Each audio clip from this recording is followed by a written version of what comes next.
ఇద్దరు అన్నదమ్ములు. పెద్దవాడు తాగుబోతు, చిన్నవాడు ప్రయోజకుడు. తాగుబోతును నువ్వెందుకిలా అయ్యావు అని అడిగితే, అంతా మా నాన్న వల్లే.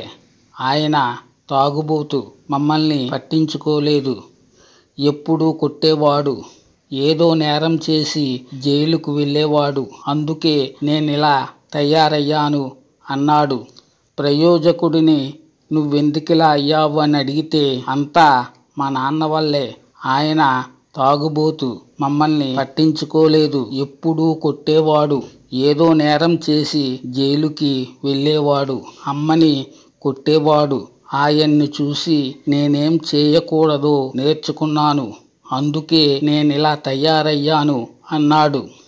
అంటే ఒకే పరిస్థితి ఇద్దరికీ వేర్వేరు పాఠాలను నేర్పించింది. తేడా పాఠంలో లేదు.